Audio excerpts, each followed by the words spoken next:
আল্লাহ পাক ইরশাদ করেন কোরআনুল কারীমের মধ্যে, লা ইন শাকারতুম লাযীদান্নাকুম ওয়া লা ইন কাফারতুম ইন্না আযাবি লাশাদীদ। নিয়ামত দিছি, শুকরিয়া আদায় কর। সুবহানাল্লাহ। যদি নিয়ামতের শুকরিয়া আদায় না করো, নিয়ামতের শুকরিয়া আদায় যদি করো, লাযীদান্নাকুম, নিয়ামত বাড়াই দেব। সুবহানাল্লাহ। শুকরিয়া আদায় যদি না করো, ইন্না আযাবি লাশাদীদ, আমার শক্ত ভয়ঙ্কর আযাবে কিন্তু শাস্তিতে তোমাদেরকে কিন্তু ধরবে। নিয়ামতের শুকরিয়া আদায় করো। ওয়া ইন তাউদ্দু নি'মাতাল্লাহি লা তুহসুহা। আজকে ওই কেরাতের মধ্যে বললেন ফজর নামাজে, আল্লাহর এই অসংখ্য নিয়ামত যদি তোমরা গণনা করো শেষ করতে পারবে না। অফুরন্ত অফুরন্ত নিয়ামতের ভান্ডার ভোগ করো। হে মানুষ, চিনো না, জানো না, বুঝো না, এই নিয়ামতের মালিককে তাও চিনলা না, নিজে কি তাও চিনলা না। সারা জীবন শুধু খালি নেতৃত্ব নেতৃত্ব, টাকা টাকা টাকা টাকা খালি করলা। টাকার জায়গায় টাকা থাকবে, তুমি কিন্তু কব্বরে যাইবে। কথা ঠিক কিনা? অত আল্লাহ পাক বলেন যে আমি রেডি হয়ে আছি, আর জাহান্নাম উৎপেতা আছে। অবাধ্যদের আবাসস্থল হবে জাহান্নাম, তাদেরকে কিন্তু ধরবে। ইন্না জাহান্নামা কানাত মিরসাদাল লিত্তাগিনা মাআবা লাবিসিনা ফিহা আহকাবা। জাহান্নাম উৎপেতে বসে আছে, অবাধ্যদেরকে ধরবে। অবাধ্যদের বাসস্থান হলো জাহান্নাম। লাবিসিনা ফিহা, চিরকাল তারা সেখানেই থাকবে। লা ইয়াযুকুনা ফিহা বারদান ওয়ালা শারাবা, তারা এই জাহান্নামের মধ্যে ওই ঠান্ডা পানীয় আর কিছুই তারা পাবে না। এগুলো কিছুই ভোগ করবা, ইল্লা হামিমা ওয়া গাসসাকা, গরম পানি আর ফুটন্ত পুষ ছাড়া। আল্লাহ পাক বলেন, অতএব আমার নিয়ামতের শুকরিয়া আদায় করো। মরার পরে করবা যায় শুকরিয়া আদায়, নাকি না বাঁচা থাকতে করতেইব? মূলত শেষ। মৃত মানুষকে জিকির করেন নাকি? হ্যাঁ, একমাত্র একজন মানুষ দুনিয়াতে, নাম হলো ফিরআউন, মিশরের জাদুঘরে। ওরে আল্লাহ পাক রাখছে, দেহটাকে অবিকৃত করে তার সারি ভর হইতেছে, এবং সে কোনো কোনো সময় একটু শব্দ করে কান্না করে। আমার মনে হয় কোন একদিন এমন হবে যে ফেরাউন মনে কথা বলব। সন্দেহ লাগতেছে, আবার সারি ভর হইতেছে, আবার মাঝে মাঝে কান্দে। ঘটনা দেখি দেয়। অতএব ফালইয়াউমা নুনাজ্জিকা বিবাদানিকা লিতাকুনা লিমান খালফাকা আয়া। নুনাজ্জিকা বিবাদানিকা, ফেরাউন তোমার দেহটাকে আমি এভাবেই করে তাজা করে অবিকৃত অবস্থায় রাখবো, যাতে করে তোমার মতো যত ডিক্টেটরশিপ আল্লাহ দ্রোহী যারা আছে ভবিষ্যতে, তারা দেখে দেখে যেন শিক্ষা পায়। মনে হইতেছে কোন সময় আবার করবার পারে আমি ডুবে আল্লাহ মারছে আমারে, ওই ব্যাপারে ঠিক নেই কোন। আল্লাহ করলে করতে পারেন না, আল্লাহ সবই পারেন। তা শুকরিয়া আদায় করতে হবে। সেই শুকরিয়া আদায় মানুষ ভুলে গেছে। আল্লাহর কাছে শুকরিয়া আদায় করতে হবে। রাত 12টা 1 মিনিটের সময় খোলা আকাশের নিচে যায় আল্লাহ পাকে একটা সালাম দিতে হবে, আসসালামু আলাইকুম আল্লাহ কাইফা হালুকা। সালাম গ্রহণ করুন, কেমন আছেন? মোটামুটি হবে, খাওয়া পড়া যা দিচ্ছেন ভালোই দিচ্ছেন। আমি 2 লাখ টাকা ঋণ আছে, ঋণটা শুট করে দিন। এতই দিলে আল্লাহরে সালাম দিলে শুকরিয়া আদায় হইব, আল্লাহর বাড়িতে দাওয়াত দিলে শুকরিয়া আদায় হইব, হবে নি? অত ঘরটা সাজিয়া চেয়ার টেয়ার দিয়া আনতা মানতা দিয়া লাইট মাইট দিয়ে একটা চেয়ার দিয়ে থাকেন, আল্লাহ সামনে বসবেন। আল্লাহ একটু খবর দিয়ে নিয়ে আসেন বাড়ি ঘরে হাজিরা মধ্যে, তার থেকে শুকরিয়া আদায় হবে? আল্লাহ রাব্বুল আলামিন বলেন, বান্দারে কিছুতেই শুকরিয়া আদায় হবে না। আমার বান্দা যদি পৃথিবীর বুকে একবার যদি বলো সুবহানাল্লাহ, একবার যদি বলে আলহামদুলিল্লাহ, তাহলে তামলাউল মিজান, এক মিজান পরিমাণ নেকের পাল্লায় ভারী হয়ে যাবে। আর আমি আল্লাহ বলি আনা জালিসুম মান যাকারানি, আমার বান্দা যখন জিকির করে আমি তার সামনে হাজির হয়ে যাই। আমার বান্দা যদি মনে মনে আমার জিকির করে, আমি আমার কুটুতি দিলে আমার বান্দাকে স্মরণ করি, আমার বান্দা যদি কিছু মানুষ না যদি আমার জিকির করে, ইন্নাল্লাহু ইউবাহি বিকুমুল মালায়েকা, আমি তখন আমার বান্দাদের চেয়ে উত্তম ফেরেশতাদের মাহফিলে আমার বান্দাকে স্মরণ করি। সুবহানাল্লাহ। আমার বান্দা যখন আঘাত আসে আমি এক হাত যাই, এক হাত যখন আসে আমার বান্দার দিকে দুই হাত যাই। আমার বান্দা আমাকে তালাশ করার জন্য যখন ঘর ছেড়ে যখন চলে আসি আমার জিকিরের জন্য, আল্লাহ রব্বুল আলামিন বলতেছেন আমার কুদরতে গরিব হয়ে যায়, আমি তখন আমার বান্দার দিকে দৌড়াইয়া দৌড়াইয়া যাই। সুবহানাল্লাহ। তা সুবহানাল্লাহ বললে আল্লাহ শুকরিয়া আদায় হবে, আলহামদুলিল্লাহ আল্লাহ শুকরিয়া আদায় হবে, এরপরে সুবহানাল্লাহ বিহাম সুবহানাল্লাহ আযীম বললে আল্লাহ শুকরিয়া আদায় হবে, নামাজ জিকির এগুলো আল্লাহ পাকের শুকরিয়া আদায়ের একটা পন্থা। সালাম দিলে কাম হইতো না, গর্বে সাজাইলে কাম হইতো না। অতএব সকালে আল্লাহ পাক একটা মানুষের বুমটা যদি আটকাই দিতেন, ঘুরে উঠছেন, এর নিঃশ্বাস নিতে পারেন না, দম নিতে পারেন না, কেউ যদি আপনাদের কয় গুলশানে একটা জায়গা দেখছি 5 কাঠার উপরে, তাতে 1 কোটি টাকা হলে নিবার পারবে, অনেক সস্তা, নিবেননি, কি করবো? তোর জায়গার খেতায় এখন আমি মরে যাবো, জীবন বাঁচবে না, এটাই তো করবো কে? কক করে মারবার থাও কে? দু মাটকাইলো কে? জায়গা কিনা গুলশান 5 কাঠার উপরে 5 তলা বাড়ি 1 কোটি টাকা কিনবে, তোর বাড়ি ভালোই থুতি আমার বাসা আগে ভাই, সেটা যখন নাকি যান ফিরা হে দুম টুম ভালো ছাড়া পারে, ওই জায়গাটার কথা কইছিল ঘটনা দেখি রে, দুজাই তাহলে নিয়ে তাতে মানুষ যা চালাক।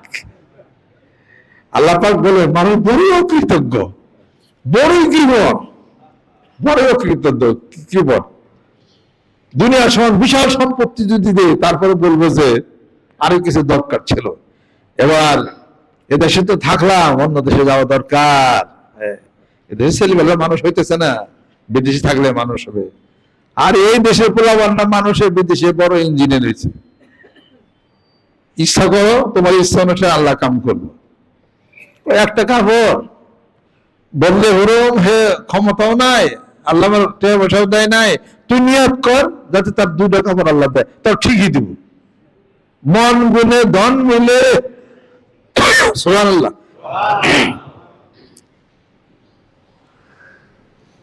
অন্য ধর্ম কৃষ্ণ কেমন যার মন যেমন, কথা ঠিক কিনা? আমরা বলি তোমার মনের অন্তরে চাহিদা অনুসারে মহান মাবুদ তোমাকে প্রাপ্ত করবেন। সুবহানাল্লাহ। আনা ইনদা জন্নে আব্দি বি। সুবহানাল্লাহ। যদি এত গুনাহ করছি মাফ হবেন না, গুনাই কালা কালা হয়ে গেছে, জার জার হয়ে গেছি, আল্লাহ তুমি কেমনে করে জানলে যে তোমাকে ক্ষমা করব না?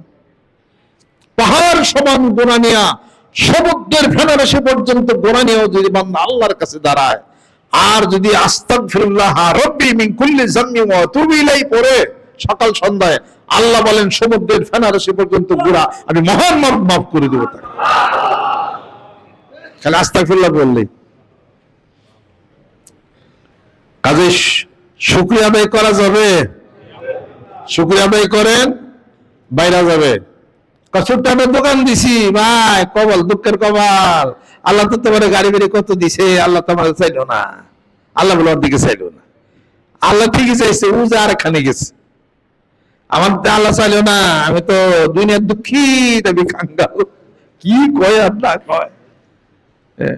ওই যে একজন ওয়াজের মধ্যে কইছিল, দাদা হুজুর কে তখন আছে ওয়াজের মধ্যে মোনাজাত দিতেছে, আল্লাহ মাফ করে দাও, আমি না খান্দা, আমি না লায়েক, না খাস্তা, আমি না আসিস, আল্লাহ আমি একটা কুত্তা। আল্লাহর কুত্তা হইলে তেলে ঠিক আছে, ও আর নিজের কুত্তা করতেছে। কুত্তা করে গেলে মেলায় টাকার দরকার। বিদেশে একজন কুত্তা হয়েছে 20 লাখ টাকা দেয়। আমরা কুত্তারে পাইলে পরে 5 বছর আবার হলো বাড়ি বাড়ি উনি যেই কুত্তা হয়েছে কত বড় সব। দাদা হুজুর কালে বলে হাই মাওলানা সাহেব এদিকে আসেন, মোনাজাতে যে গেলেন না খান্দা না লায়েক না খাস্তা। হুজুর কত তো ঠিক, আমি তো কিছু নাই, আমার আমি তো একবারে বোকা টোকা। পরে যে বললেন আমি একটা কুত্তা। আমি এক্সপ্রেস গেছি, তারপরে উঁচু আইল্যান্ডে গেছি, সেখানে কোনো ময়লা টয়লা শুকলা মোগলা কিছুই নেই। আমরা গেছি আমাদের কলা নিয়ে গেছি আর বিস্কুট নিয়ে গেছি, তো কলা খাই শুকলা ফেঁকে দিবে চাইতেছি। ওগুলার কয় কাম্বা সরবরাহ, ছোট ছোট ইয়ে আছে, ক্যামেরা আছে, পুলিশ এসে এখন অ্যারেস্ট করবো। পরে ওইটা ইয়া টুকলার মধ্যে থুইয়া পলিথিনের গিফট দিয়া ডাস্টবিন আসছে যে ওখানে ভিতরে থুইলাম। নারকেল পাইকা পাইকা রয়েছে, ডাব পড়ে যেতেছে, ধরার কোনো নিয়ম নাই। আমি তেলে পরে খাইবে, আমরা পাইরে খাই, তাও তো একটা কাম হয়, কোনো কায়দা নাই। নিজের বাড়িতে গাছ থাকলে সিঙ্গাপুর আপনি পারবেন, এটার কোনো অর্ডার নেই। অফিসে খবর দিবেন, ওরাই সে ডাব পাইরে দেওয়া যাবে। এই যাই কিছু হোক আর কি, সিঙ্গাপুর হলো খুব নিরাপত্তা জোন। প্রেসিডেন্ট হলো একজন মুসলিম মহিলা। ও ও ভালো আছেন? ও ইংলিশ, আচ্ছা। With this the particulars were fine. Just now I delivered the speech on the obligation of Pir and the Murid and the Islam and the Tariqa, Sister Sabira Tariqa. How are you? All your family are fine?